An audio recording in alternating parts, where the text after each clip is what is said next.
Welcome back to the channel where I cover missing persons, unsolved cases, crime news, and more.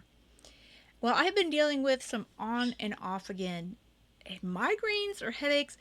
I'm not sure exactly what kind of headaches they are at this point, but they just suck. Let's put it that way. So I'm trying some new stuff potentially from the doctor.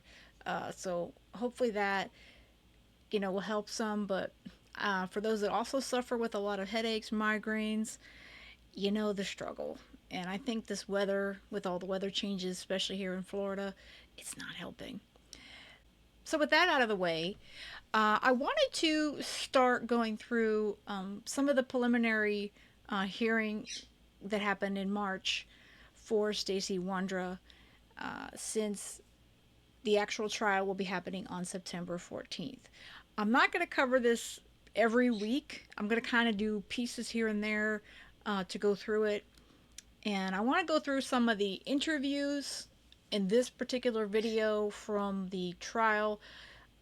They are hard to hear a bit once the detective introduces the evidence.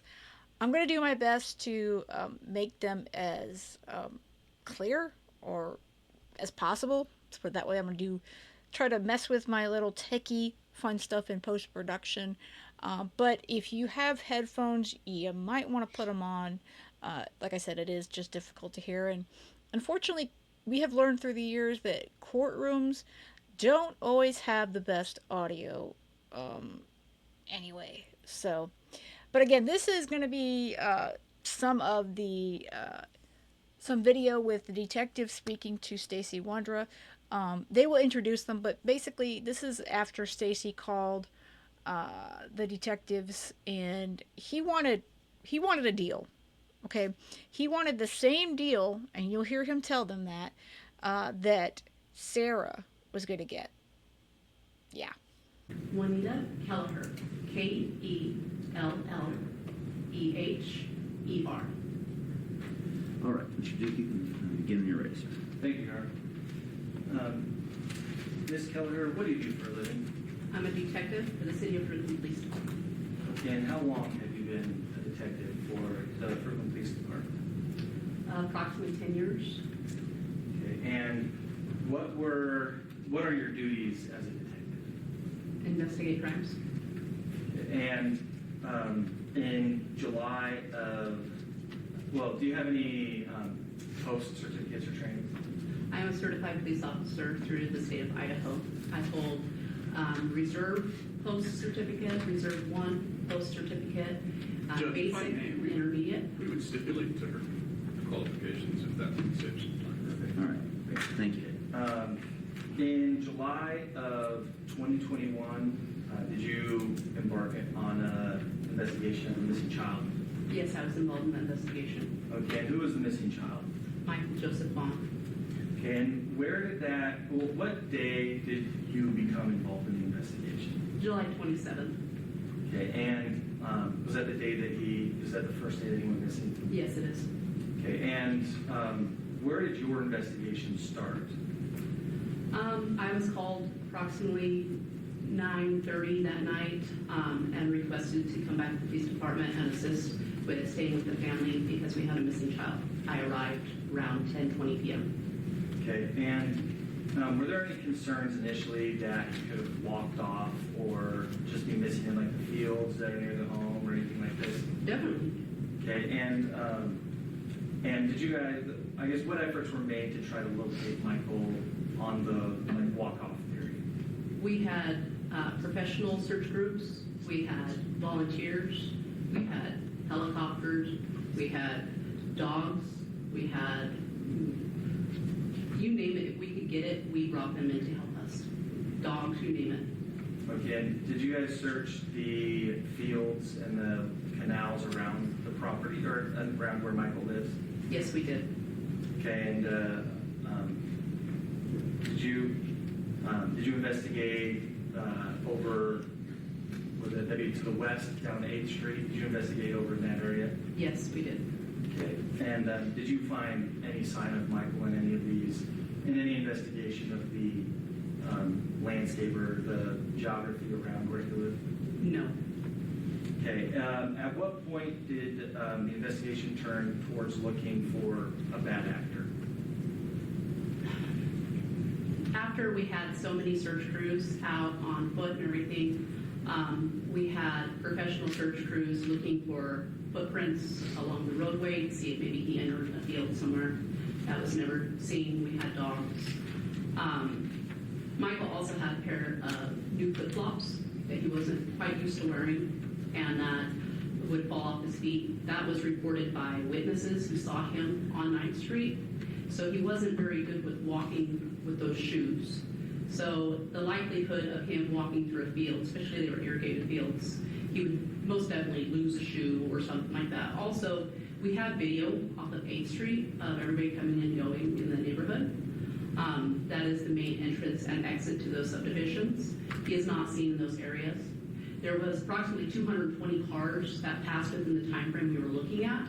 That's roughly a car every 40 seconds. We interviewed all the people that were in those vehicles. Nobody witnessed seeing Michael at that time.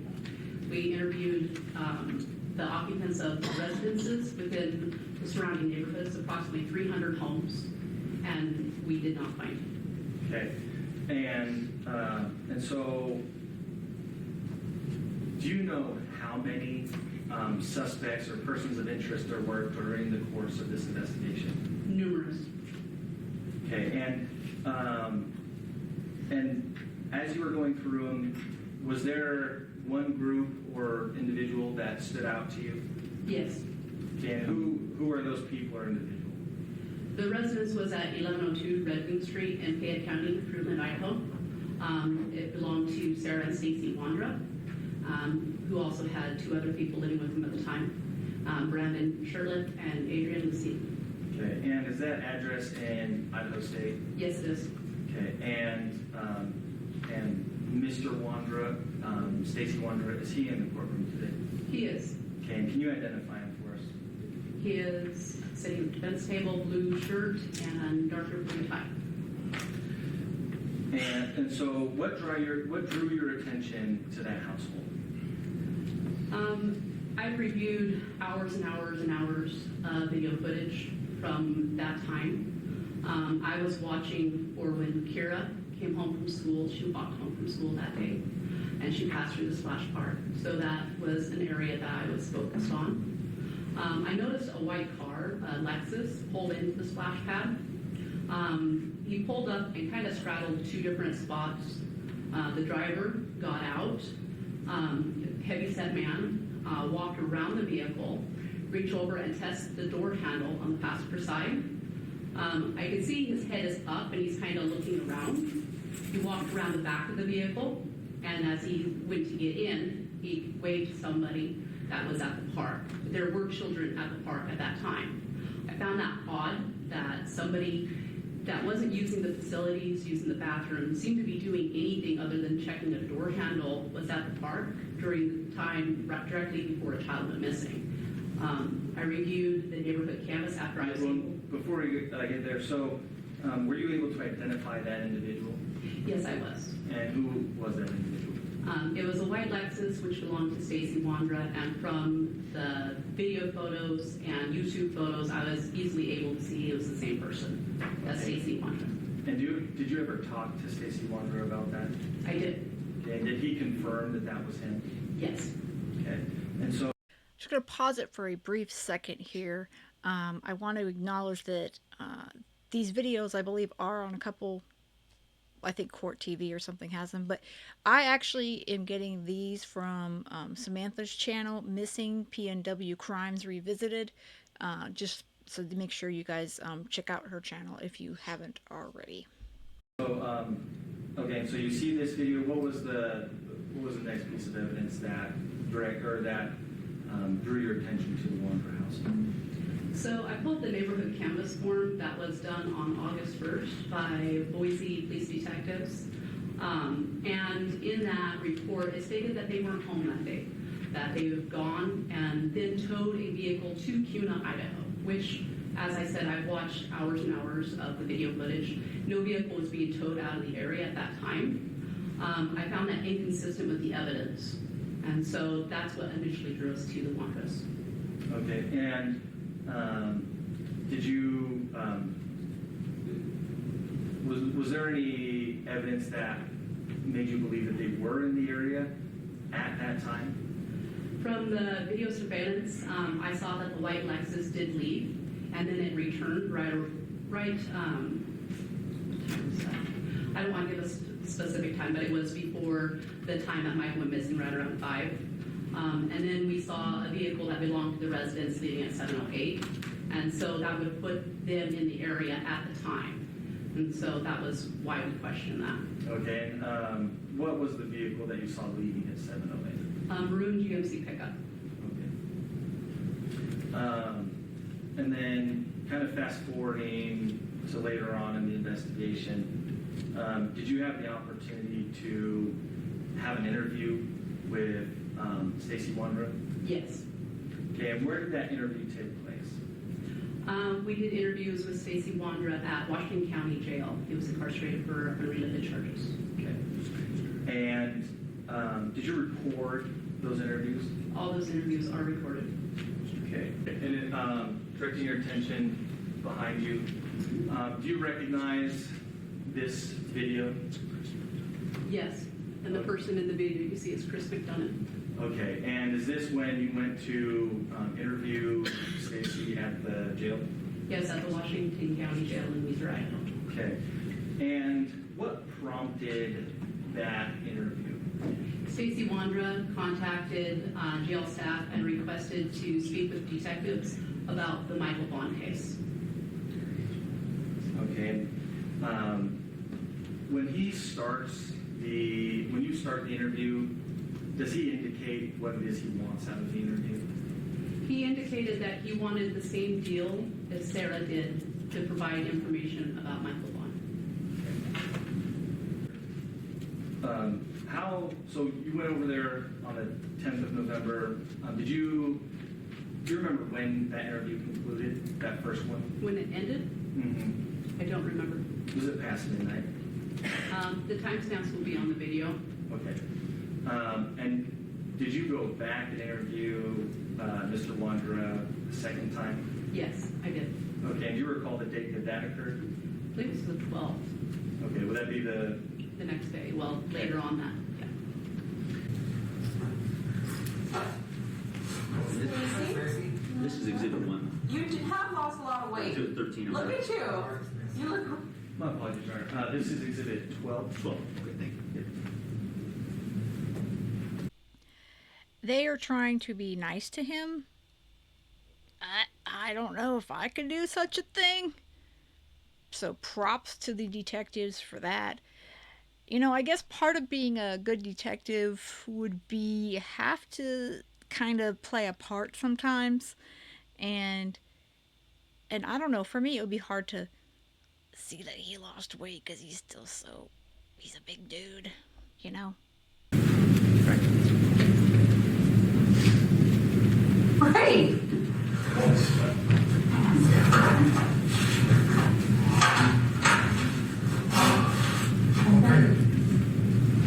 Yeah, just same show as what we did before, okay, because you're here. All right. Yeah, you can't discuss anything without police or line in here, okay? Nothing about the gun case. If that comes up, you shut down, okay? All right. And then again, I gotta read you your rights. All right, Steve? Okay. Before we ask you any questions, you must understand your rights. You have the right to remain silent. Anything you say can be used against you in court of law. You have the right to talk to a lawyer or advice to the court. When we ask you any questions, you can have them with you during the question. If you cannot afford a lawyer, one will be appointed for you before any questioning is put. If you decide to answer questions now without a lawyer present, you will still have the right to stop answering at any time when you talk to a lawyer. You understand? I know I've asked you this before. You read and understand it. English, right? It's been quite experience, yes.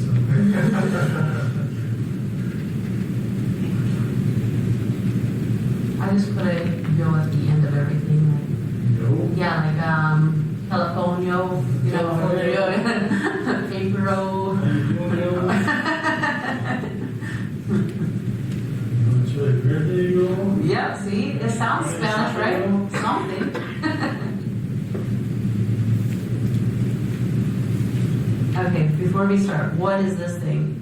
Because that looks horrible. That used to be that's the puke area.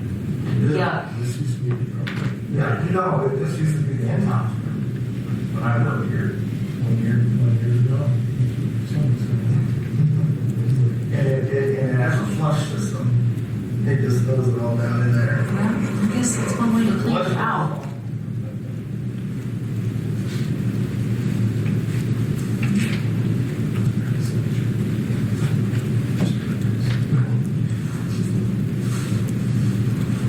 So what's going on tonight? I heard you want to speak with us. Well, talk to my mom, you know, I guess she's like this light at the end of the tunnel, I guess. She seems to be the mayor of information, which is okay. My mom mentioned you guys had brought up, you were brought up, food partner, whatever, the same thing, that's, you guys are all concerned over the in exchange for help by Michael. Like,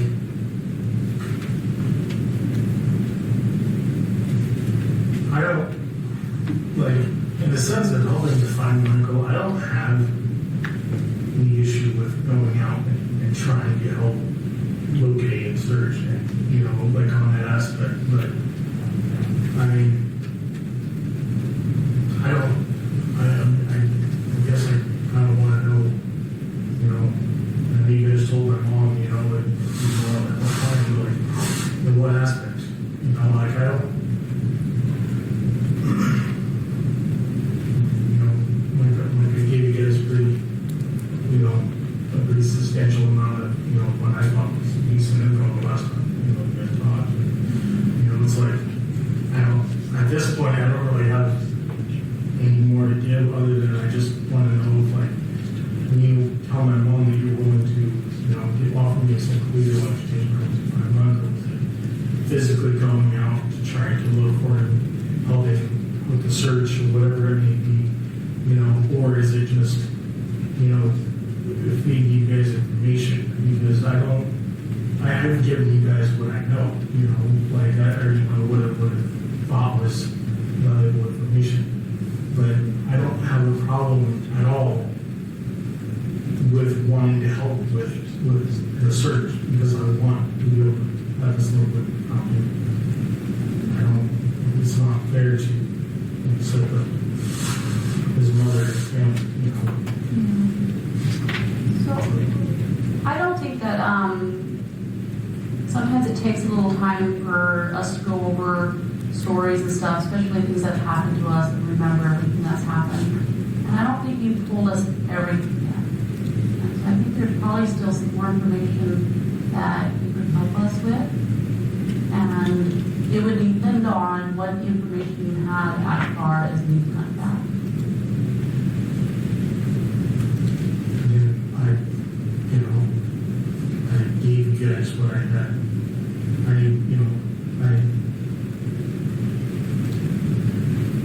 Like I told you guys last time, again, I don't have a problem with going and trying to help find this little boy. But as far as knowledge of his whereabouts or, you know, where, you know, I've given you guys where he could be. I've talked about, you know, what I've seen with the duffel bag. The fact that he keeps referring to Michael as this little boy, it's a little frustrating. His name is Michael, Stacey. And Stacey and Sarah and Brandon and Adrian, they know Michael's name. So, and they don't want to use it because they know what they did. Like, what I have, I want to have more so I can help find this little boy. But that's why I'm literally like, I want to do this eye test because I really think you guys, you know, I get, as you said, well, what if you fail? Are you still, you know, I'm not going to fail. That's what it's at. I know for a fact, and you know, however you guys want to see it, that's, you know, you guys are detectives, you guys do your thing or whatever, like, you know, I'm just the person who's trying to help find this little boy in which way I can, just like I'm just a person that is trying to help find this little boy. Yeah. So that's a lot to go through, but in a nutshell, were involved in his abduction, Stacey. You know and knew what happened to him. Okay? Now you may not know what happened when he was moved while you were incarcerated, but you know a lot. And he's wanting to play this game with the detectives. And you know, they're just going to let him talk because we have all learned through these cases, if you know, the detectives just going to let them spew out whatever they can. And usually that's to the suspect's detriment. But it is frustrating to hear him to continue to act like, I just want to help and to help find this little boy. As if he has nothing to do with it at all. When he was one of at least 4 people that abducted sweet Michael. you know, I'm just the person who's trying to help find this little boy in which way I can, just like I was doing on the outs. I mean,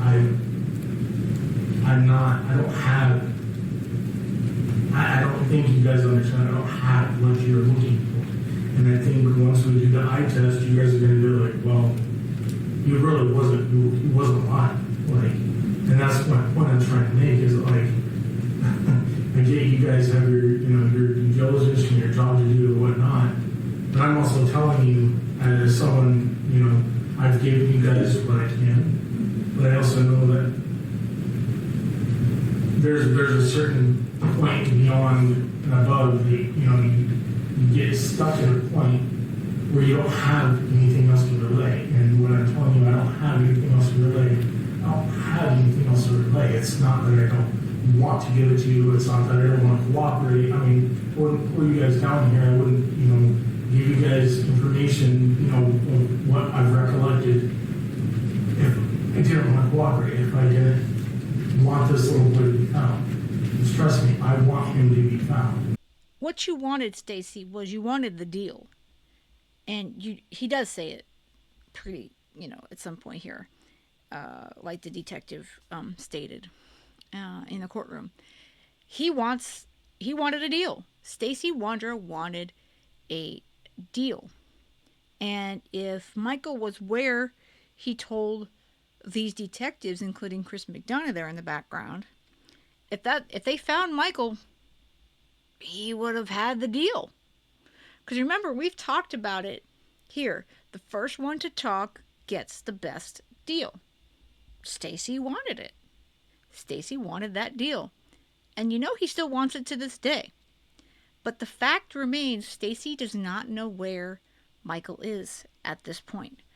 I think Sarah knows and Brandon knows. But that's my personal opinion. I think that those two individuals, and possibly more, maybe Adrian, I don't know, but I think for sure that those two, they know where Michael is right now. Like, I have many, many nieces and nephews. I've got friends that have got little boys, little kids, and it's like, to be labeled as that one person, which is what I'm being labeled as. I mean, I'm sure as anybody else, it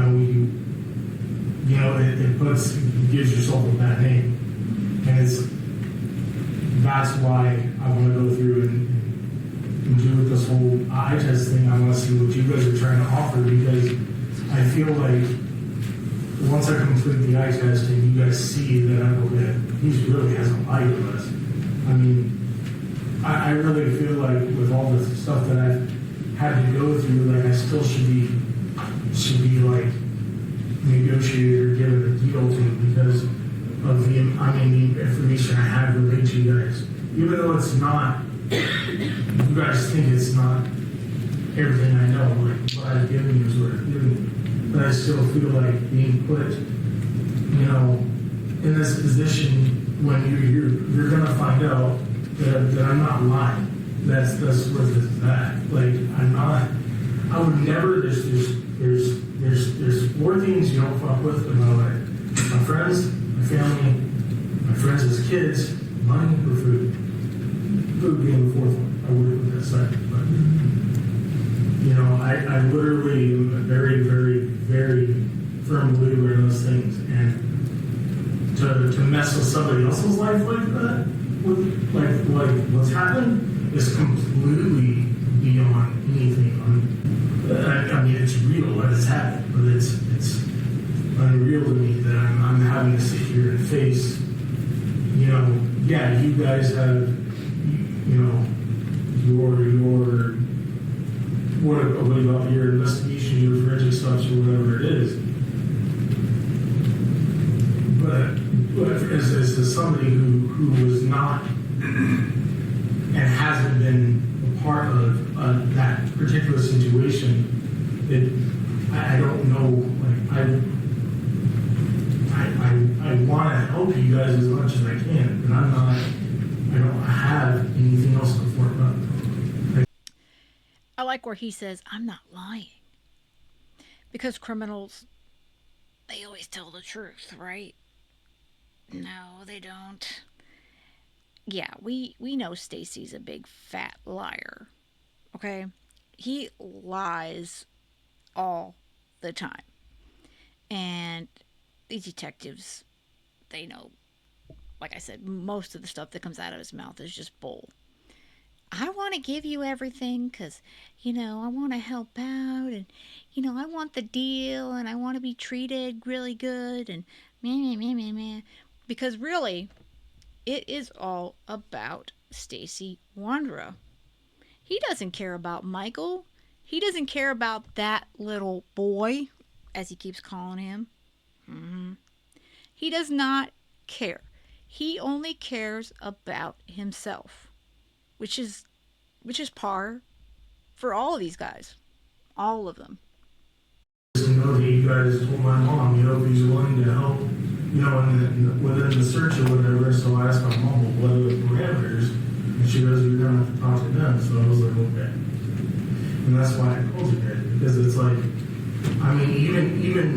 even after this whole testing thing, like that I wanted to do with you guys, and if it comes back like I'm telling you the truth, and I haven't lied, then I still want to work a negotiation or something out with you for having to go through what I've had to go through in this longer process.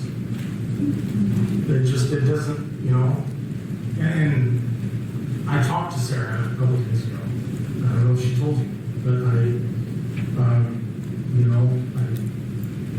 I asked, I told her, I said, why is all this, what's all this stuff going on with, oh God, and this whole, I was appalled when she was like, well, I'm literally here talking on the phone to you with fire in my eyes, and I literally died a couple of days ago, and God put me back to be a prophet, to prophesy something. What are we, shroud for this? Sorry, it's what I read. By David Baldacci. But it's just like, and she goes, well, I'm not talking to the detectives about she goes, I'm not turning on you like they're saying that they're going to. I don't believe her. I don't, great if she isn't. She can turn on me all she wants. She knows damn well I had nothing to do with me. And so I let her, she's going to do what she's going to do. I don't know if she already gave her speaking to or not, but honestly, I don't really care. I don't trust her as far as I can throw her. And that's never going to change. Well, neither one of you can throw each other, so that's sort of mute. But the fact that he talked to her, I would love to hear that call. And we hopefully will hear it at the trial. Hopefully we will. Because, this is stuff obviously that's new during these hearings. But there's going to be a ton more of stuff at his trial in September. And, I look forward to hearing all these conversations that, he's had with anyone who's been involved with Michael's abduction. The shit that I've heard from you guys and what she's done behind my back, I mean, not meaning, or mind you, some of the stuff that I've done behind her back, wasn't exactly faithful, but if you had to be in the predicament, some of the situations that I've been in with her, and being held at gunpoint, being held at, the butcher knife to through, I mean, you wouldn't exactly probably be the happiest in, your relationship. I mean, I can't speak for one another, but, it's hard to, to just wrap my mind around, the fact that she knows something. And just mind-blowing. I'm the type of person that if I knew something, even at the start of all this shit, that's not something I would ever keep a secret. Taking a little boy or taking a kid from this family, I would kill somebody allegedly if somebody did that to my family. Now, wait a minute, Stacey. There's a lot more to this than what I'm going to say, but you remember when you told Brandy, I don't know where your little boy is, I don't know anything about it, I was not involved, all that garbage you spewed at Brandy Neal Vaughan? Yeah, this is why pretty much everything that comes out of your damn mouth, no one believes it. And you're not putting the wool over these detectives, these seasoned investigators' eyes. They know a good amount of what you're saying to them. All this crap you're spewing is bullshit. It is bullshit. And it's just, that's what I'm saying. I want to help you guys, but I don't have any new information. I just know that my mom told me, you guys had some sort of plea deal that you guys proposed to Sarah.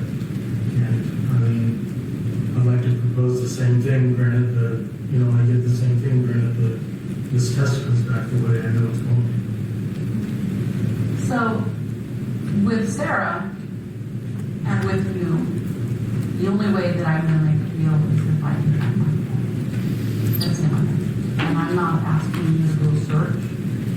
I want you to tell me where he's at. And that's the only deal I'm going to do. It seems like in the beginning of this investigation, there was a little bit of apprehension about telling us what was going on. Right after Michael's disappearance, the agents that went over and spoke with you guys, the officers, we really didn't get a very good idea of what was going on at that time. And so those were some of the things that have bothered me, and hoping that maybe if you do want to help me, that you would be 100% truthful with me about everything, no matter what it is. And so In aspect of what was going on at the time he disappeared.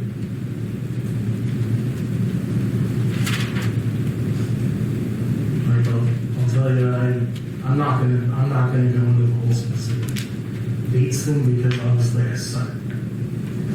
Not my intention, but like that. Clearly, it hasn't been accurate. So I'm not even going to go into dates, but at that time, Sarah and I conceived the whole child thing, wanted the child. Sarah and I utilized multiple people, or with me, it was just Brandon, Jesse. After figured out that it wasn't working with Jesse, and then Brandon came to the picture.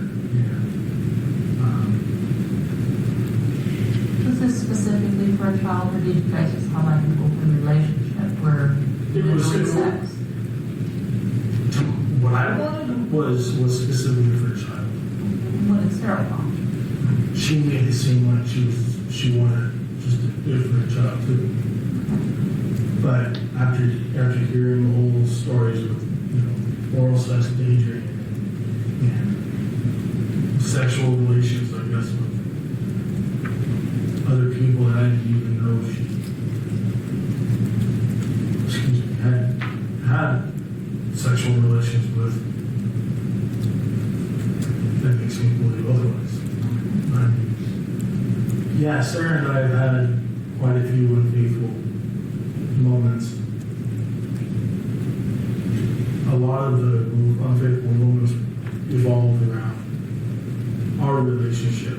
You know, we aren't, and we weren't happy. You know, and I stayed in it because I thought things could get better. And it just, you know, as my mom told you, you know, she's my mom, I've been through it, in and out of group homes and, you know, different places, and we don't mind what my mom told you guys, you know, she goes, I've told him, you know, time and time again, I've advised him, you know, these are not, you know, shouldn't be hanging out with people, shouldn't be helping these people out, you know. Well, what else was going on at that time? As far as, The whole situation with you, but what was going on in that house with you? there was a lot of tension. I mean, there was just with Sarah and I, and then, you know, we started helping out. It was realistically, what was weird about it is we didn't start helping people out until after this little boy disappeared, which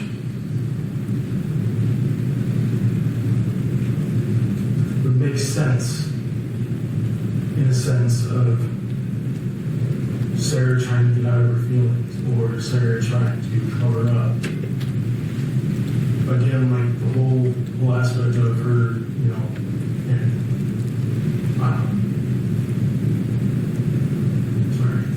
from the conversation we had last week, you know, it wouldn't surprise me, again, like I said, you know, knowing,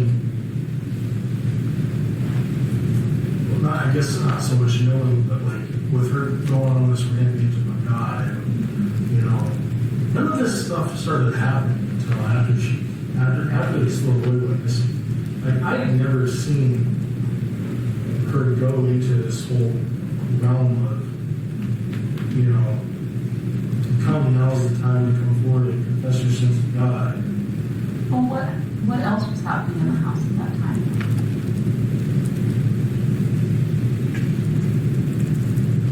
I don't know. Well, was that it? I mean, there was a lot of, aside from doing like side gigs and stuff like that, we did a lot of taxi rides for people. You know, there was a lot of transporting people back and forth, you know, where they need to go. A lady who worked in Hotel 6, and once they brought in, she's read the editor, you know, I know for there for good probably 3 months, 4 months, transfer back and forth afterward to Fayette. So when Adrian came in, about how long until when Michael went missing? I'd say when Adrian came, it was probably, Adrian was with us for probably, I'd say, it was probably not even 2 or 3 weeks to give time for everyone who went missing. Do you remember the incident with a pizza person or the? Okay, so, yeah, I know exactly what you're talking about. So Sarah, and it was just Sarah and me, I think, at the house at that time, I think, don't quote me on that, but Sarah had ordered pizza from Pizza Hut. And a couple days prior, we heard somebody try to open up our door, and but we always keep the deadbolt locked. And she would order the pizza, breads, and some breadsticks and whatever. So, and the guy came to deliver the pizza, and she asked me, she goes, "Did it just sound like somebody tried to open the door?" And I go, "Yeah, it sounded like it." But again, you know, when you open the screen door, the camera would grab it and let it go really quick with the spring. And that's what it kind of sounded like the door. So I was like, "Yeah, it kind of sounded like it." So she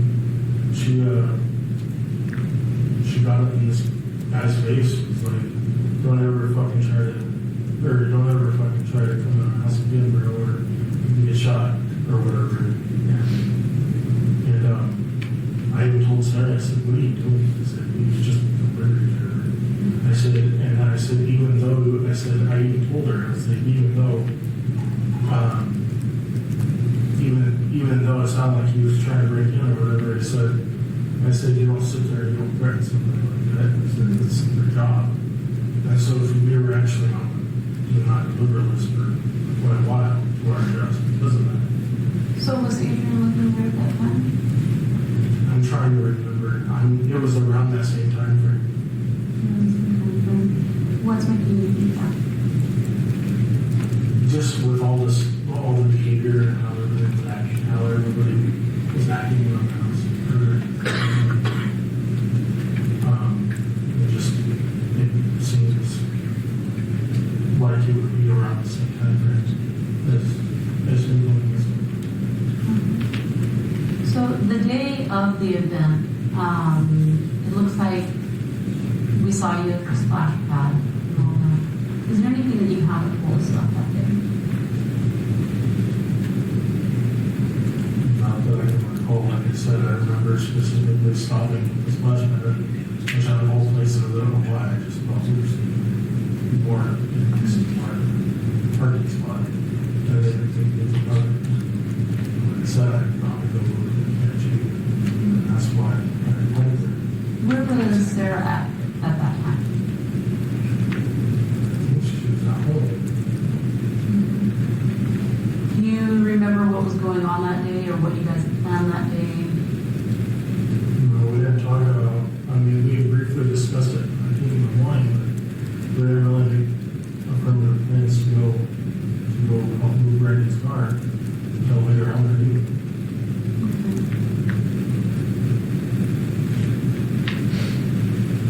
So when you came back from the taxi ride, when you came back from the neighborhood, can you start by telling me everything that happened when you got there? Like after As you're pulling in. There was just, the normal activity, people walking here, going out, watching the river. Pull in, I remember seeing there's an old guy that has two dogs that goes walks around. I remember waving to him, and Levi had taken the route to go to go right out. I think it's into the park. Oh, but and I should have read them. Okay. You went in front of like Kate's house or the other side? Other way. Okay. Yeah, and I just went straight and said, take them out. Okay. So when you got home, then what? It was just, I was hungry, I was going to go for food, and I got offered some stuff from here.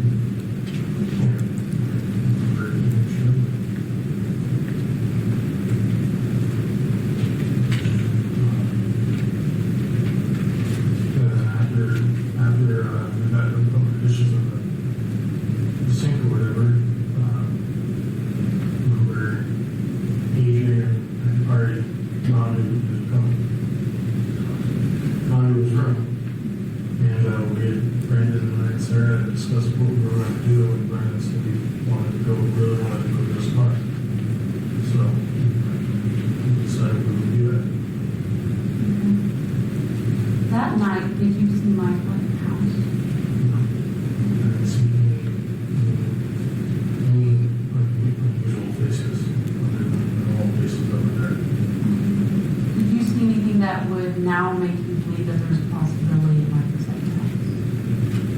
I didn't see, but I'm sure the tricycle that she got sent over to the house, because I had never seen it. Explain more. I just said, you guys said that there was a tricycle sitting on some awful stuff on top of some boxes.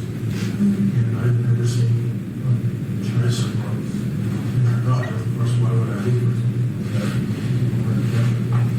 You know, so it just didn't make any sense to me. So that there was a tricycle. So I never thought to look. In my routine is you go to I always come into the garage, walk through the laundry room, go through the laundry room entrance, into the house, and shut the door. Those are two-part system. Yeah, so there's my little laundry room, there's close the laundry room door to the garage, laundry door. So that would be most of So there's a gap between the time you got home and the time you guys left that night.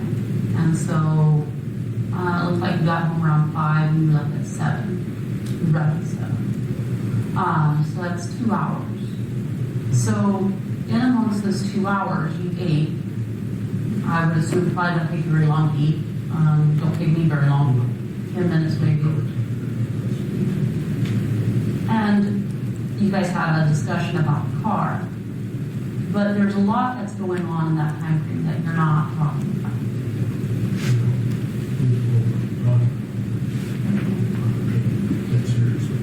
I'm just talking, there's 2 hours there. And so there's a lot of things that could happen in 2 hours.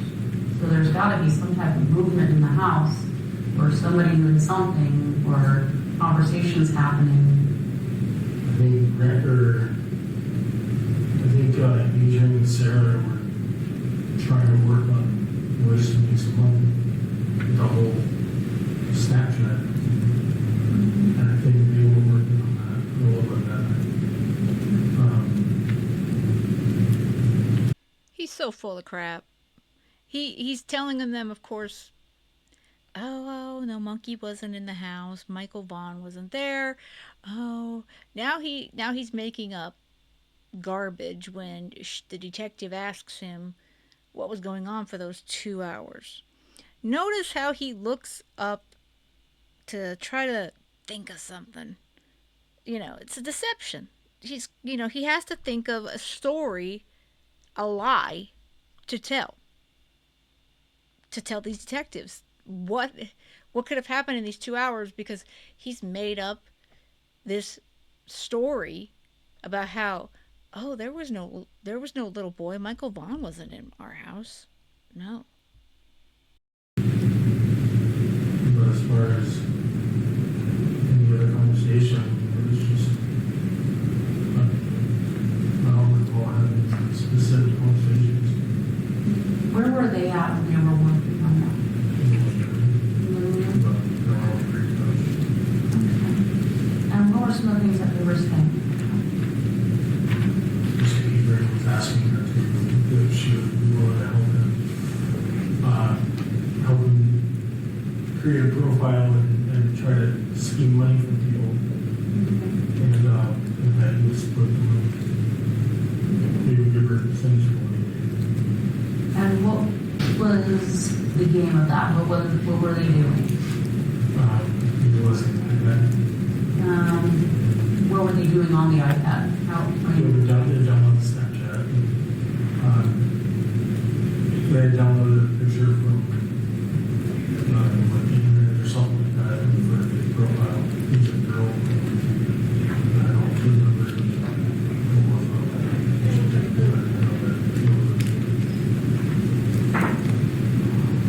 It was a picture of a girl. They downloaded this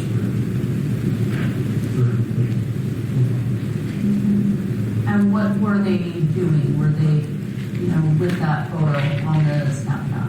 Well, they just offered or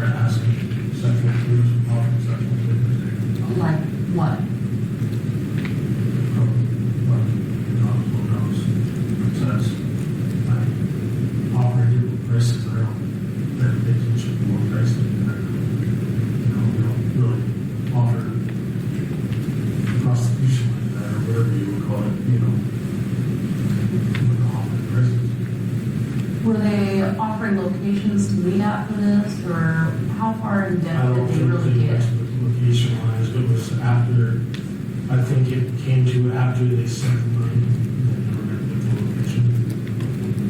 And how much money did they get? I think they only, to my knowledge, they only made $50. And that was only one time I ever remember hearing about it. But there could have been other times where they made more money. I just didn't know about it. And Sarah wasn't exactly the most, she wasn't a hot shot at honest. What was Brandon doing? I know he was in the house. Where were you at? I think that was either in the bedroom or I was in the room. But I know that I was home.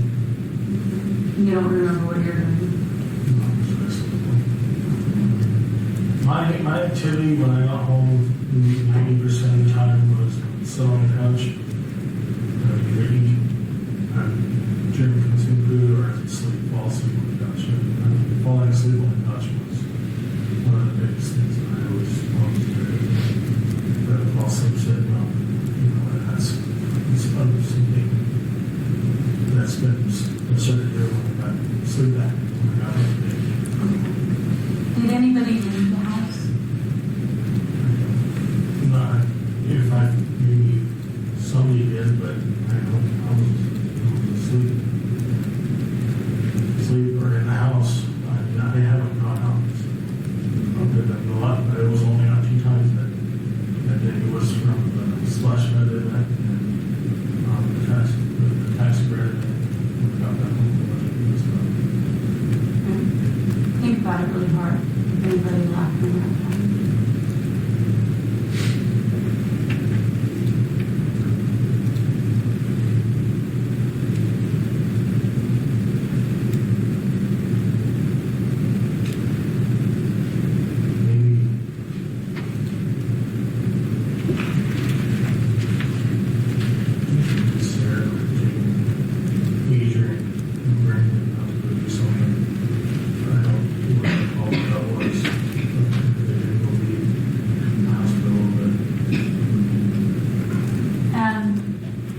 Walk me through what was going on when they got up to leave.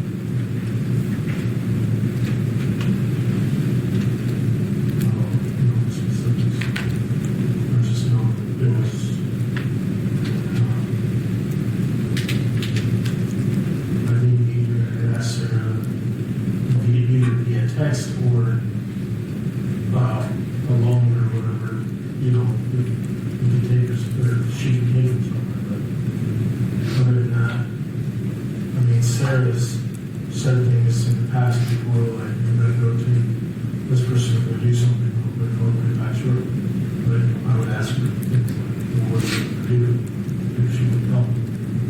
So, Well, keep going. Tell me a little bit more about what's going on that time.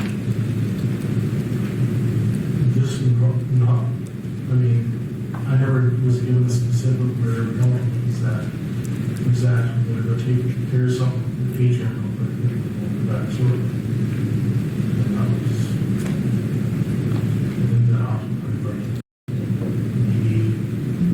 maybe a half hour. Work, but don't have time. What did you do during the time that they were gone? Pretty sure I probably stayed home and slept. Took a nap or something. I always, when I get bored with this though, I always have trying to catch. Just kills time. As you can tell, when you met me, the very first time, I wasn't a very energetic person. That's not a very small person. Most probably. I'm trying, still trying. So how did you know that Sarah came back? The door slammed. Door slamming, what door? The wind from the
got home and things calmed down?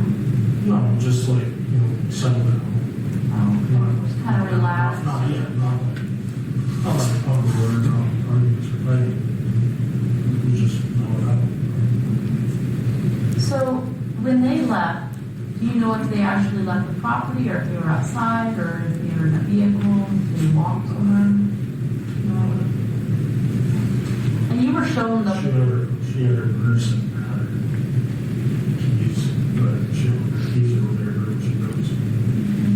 Keys for which vehicle? She had the, when she was as her car key, I think she had the truck key in that. Because I had the car key. Okay. And you said that she had her purse. What did her purse look like? Where did she grab it from?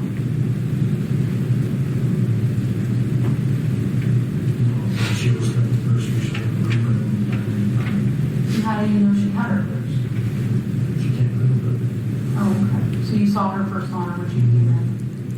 And what were they saying when they came in?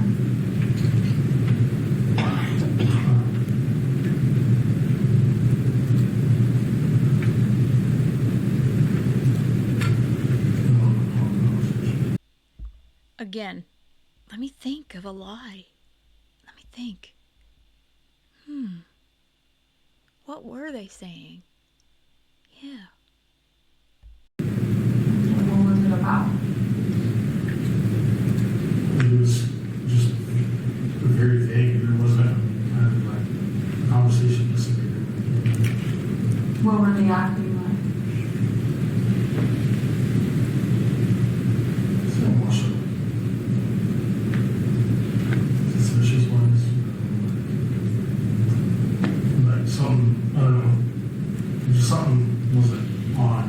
I mean, something was very off with them. I didn't really feel like that in an argument. Something was off with you. Sorry. Was there something off with anybody else? Adrian and I didn't really ever talk. Just because I didn't like it.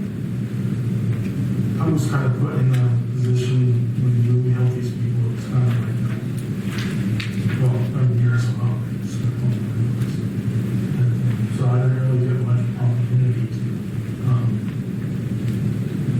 to have like a full hard conversation. It was just hard.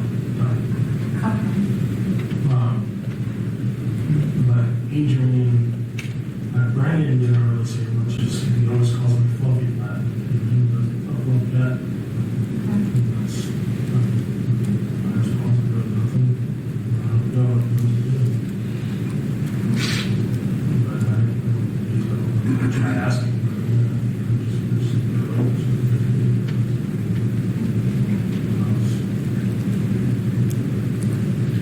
It's all. What were they wearing? What were their clothes? I know Sarah was, her most comfortable outfit was usually the t-shirt, the tights, the leggings. That was her favorite thing to wear is leggings, so I assume she wore her leggings. But nothing stood out to you that day? No, nothing unusual. What time did they come in?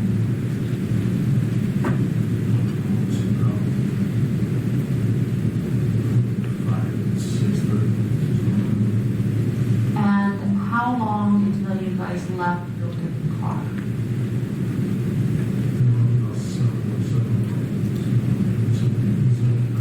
Yeah, I know what the times are, but in your memory of when you saw them come in, about how long until you guys left? And during that time, what were they doing after they came in? Just Adrian said he talked to you. I don't get used to it, whatever, and go out and get breakfast, but it wasn't like it was pretty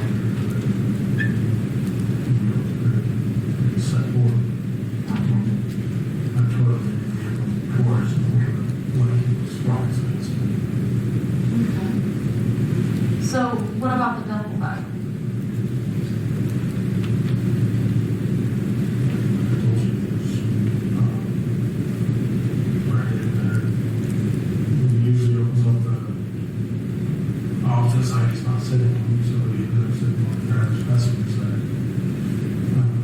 seat and opening up the passenger side door back seat and put his backpack in the coat, the sweater or whatever. But as far as the dump bag, I couldn't really see which direction. I was assuming that the passenger side, on the driver's side, passenger side. When the duffel bag was in the house, tell me about that. It's just still in the corner where it goes. There's nothing unusual about it. Okay. And when did he go and grab it, and what did he do with it?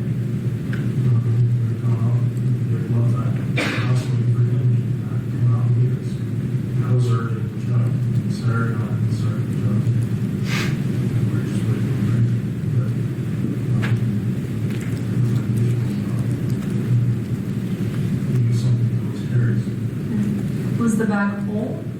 The duffel bag? What did it look like? Like, Just like packed, maybe you took a travel bag for, on a trip out of state or whatever, and take a flight. Honestly, it just looked like, packed like normal clothes. It looked like a weird, there was no weird shape or anything. okay. And when you guys got in the truck, did anybody talk about anything? What's that? When you guys got in the truck, did anybody talk about anything? There wasn't really much to discuss. I mean, I always throw on music. I always used to DJ when I played the phone there, here, was things. Always, and I would always sing together or take on video and put the dashboard and whatnot. Anything different about this trip than any other trip?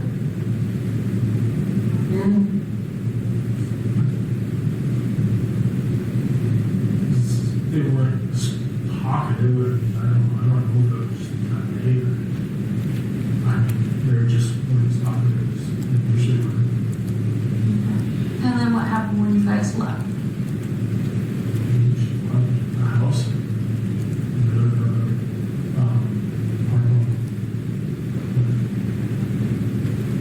besides the street or whatever. Yeah. I didn't know that I had a power steering. So I put the power steering. But there, I don't know what was going on inside the truck. I just know when I got out, the power steering was in, got back in the truck. There was not a lot of activity going on. I think there was walking to the sidewalk. And then there was some parked cars. They wanted to go in the house. When you got back in, any other comments or anything that was said? Anything that you thought was strange? Okay. And then what happened on the trip? Went to Cuba, some visible friends,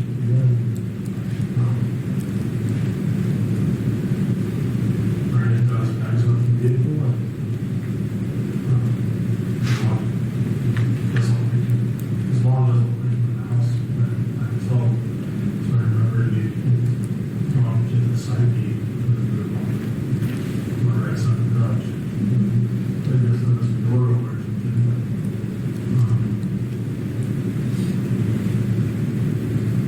but he came back out with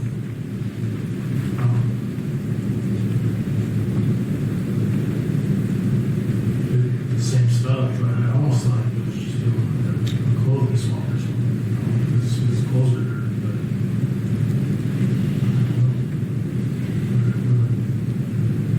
nothing was really off. It was back in the vehicle, it was on the same side of the vehicle cover. Just the turns.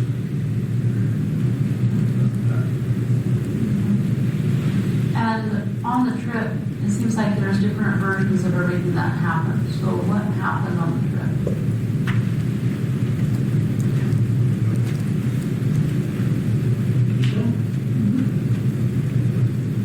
Stopped him, I think, with the guy gas at the shower.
So this is the same story that about the toe strap and Sarah going pee on the side of the road that Stacey told Brooks on CLO and others, but I love how the detective calls him out. So there's been so many stories. So what really happened? And really, we don't know what really happened because even Stacey's story changes. I mean, that's why, when you're a criminal and a liar, which go hand in hand, the truth is like, it just never comes out. Or if it comes out, it's sort of intermingled with a bunch of lies and crap. So there's truth in there somewhere, but it's not exactly what Stacey is telling the detectives. And so Sarah was driving? Okay. Does Sarah drive and use the phone at the same time? Who is she calling? I think she had called AAA. She was trying to call AAA. But I know that was one of the phone calls that she had made. I don't know if she made the other ones. Well, I was fixing the toaster. But from the time that I was in the vehicle, when she had to get out to realize the bathroom, she didn't make the calls. You're making the calls wrong. She couldn't.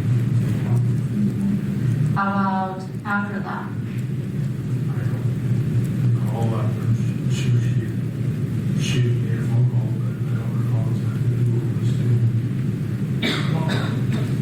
So I know you guys want specifics, like who she talked to, but I don't have that word here. I mean, you're getting literally the best information off the top of your head. So I'm sorry you're not getting what you want. I know this, it seems like a waste of time. It's really like, I gotta keep calling you guys because I want to try to help you, but the best way I can. Well, it sounds like to me that you're insinuating that if the house is involved, that Sarah, Brandon, and Lucine Adrian could have took Michael when they left, put him in the duffel bag, and taken him to CUNA. Is that what you're trying to? That's yeah. I know kind of. Oh yeah, that's what he's insinuating. That's what he's insinuating, and I'm glad she's calling him out on it. But he knew that Michael was there. Come on, Stacey. And look at the way his body movements, his actions, he's trying to play with his hair. He can't stay still while he's making up this story that he has to keep remembering because so much of this is just garbage that he's come up with. I know it kind of seems like I'm dense and it's going over, but I'm catching it. I know, and it's like I'm not like I'm worrying like in those cases, you gotta for yourself. That's why I'm just like not even worried about trying to stick up for somebody else. I mean, like I said, if I knew something, if I know something, I'm going to have to call you. If what's happened is what you told me just now, what happened, then I don't understand why you won't explain the entire story, because I would stick up for you if that was true. Entire story about what was going on, conversations afterwards, and where Mike's at now. I don't recall the conversations like that, but I told you, I just know that there was just conversation about going to get the vehicle and us having to call AAA, and I considered it hanging up because AAA was going to be able to this because our vehicle's now at AAA. I don't know what else, what other stuff you're referring to. If I had, if I had something that you just sit there and be like, hey, this is what I'm referring to, I'm not sitting there trying to just bullshit you.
inside, you really do want to tell. I believe that. I'm looking at you, man, smart and smart. The one thing you were really good at is I don't want you to I know how you move. I know how you think. I know what to do. Now is the time to tell that. Because if you don't, and she does, just like your mom said, that's on you. We're here to help you. Believe it or not. That's on you. You took a deep breath. You exhaled pretty hard because you were that close. It's all the truth. But then you went back into what you know was it's time. It really is. I mean, you're not that person. Bad people may have done bad things around you. Okay? Honestly. But you can't, we mentioned this last night. And you're listening and thinking, okay, I'm not a bad guy. Daddy Keller, Daddy Flo, we're not bad people. Not for you. But you've got to get to that place, even with your mom. You've been taking her for a time, all these years. And she's like, I know there's more. She tells us that. And so, out of respect for you, and let us help in relationship to growing and saying, okay, this is what he says. Because she's going to say something. Then Brandon will say something. Then Luciana will say something. And all these somethings may not all line up. And so I believe you when you would have said, in the past, I believe a lot of what you said. I really do. She's shaking her head. And that's why you asked her back. Because really inside you're going to feel 1,000 times better. Because you don't have to worry about these things. You know that. You know she's lying to you. She's lying to you. I believe there's been conversations after the fact, just because of the way Sarah's been acting and stuff. And we know that when this happened, that you were affected. Your mom knew that you were affected. I need to know that. I need to know what that is. And I told you, you help me find him, I will be on your side 100%. Absolutely 100%. And I don't care what's happened in the past, because we can't change the past. But you can change the future, and you can change right now.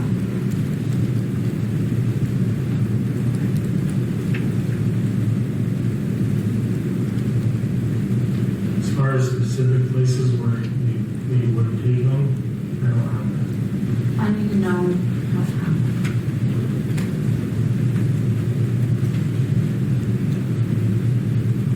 I mean, what's, You said this part specific places where they would have taken. You don't have that. I agree. What do you have?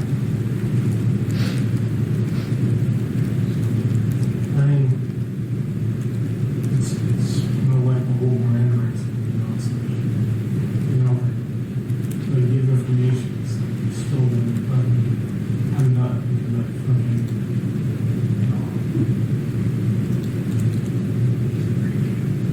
But if you don't share, if we don't share with you, we don't share with other people, she's going to do your work for you. And she's not going to care what I told you. We don't want to see that happen. And we will do it for the last time we can see that. Because you can tell we weren't lying.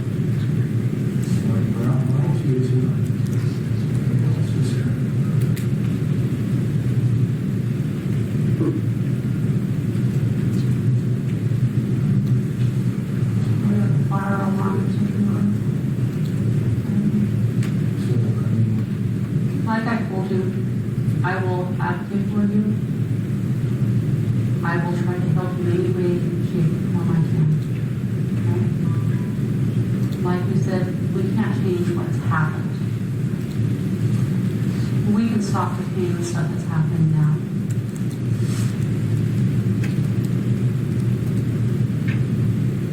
And on the flip side, if we do nothing and they talk, then they're going to blame it on you.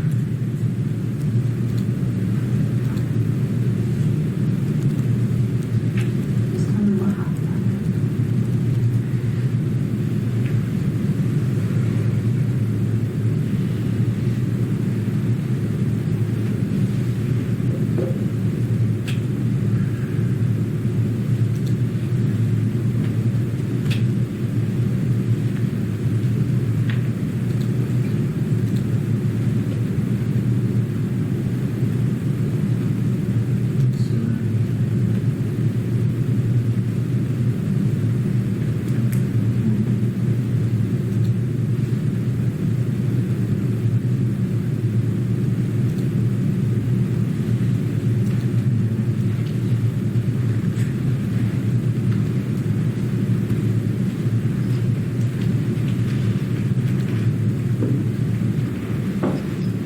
Ugh, that was such an unflattering angle that the body cam moved to, wasn't it?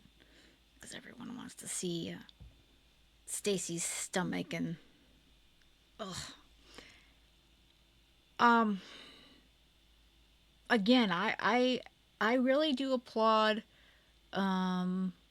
these detectives, and Chris McDonough speaks to them too, and they they have to be they have to play like the good cop, they have to play like, oh, we're on your side, we're going to be, if you tell the truth, we're going to do all these things for you, and we're here, and they have to do this. And I always say, I don't know if I could do it. I guess you would, to try to get to the truth, but these detectives are there for Michael.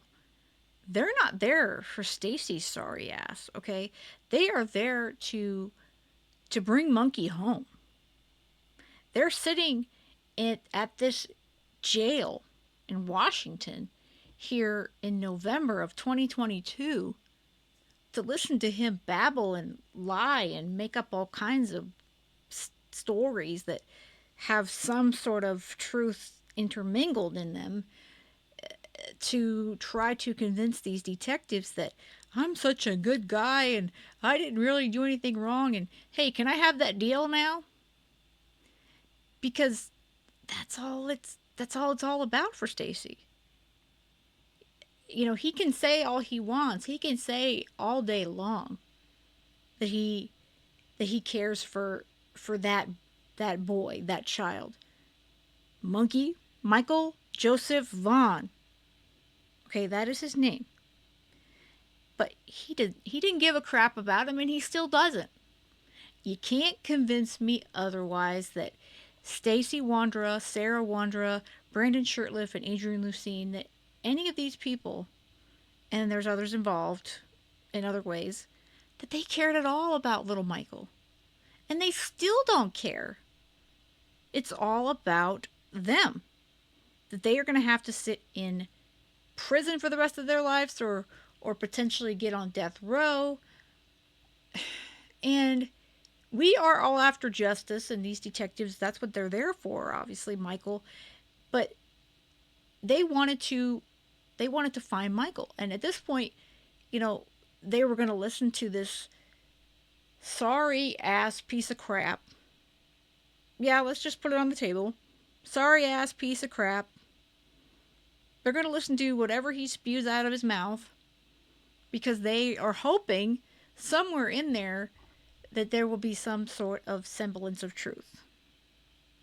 And you got to kind of butter their bread in some way in hopes that you'll get there. I mean, and it's hard, and I think that, thank God Chris McDonough's there. I mean, his so many years of experience is like no other. But it's just, it breaks my heart that we are sitting here in May of 2026 and none of these pieces of garbage are telling, you know, or telling the detectives, telling Fruitland, telling the Vaughan family where Michael is. And we're still like a broken record having to ask, where is Michael? I mean, they've already done what they've done. And that's true. And they're going to pay for it one way or another. I mean, that's the bottom line. They're going to pay for their crimes one way or another.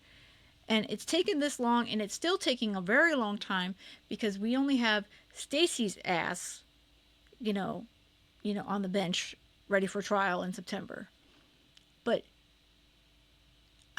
we need to find Michael so that this family, they can have this closure. And it just breaks my heart that they refuse to tell anyone that matters.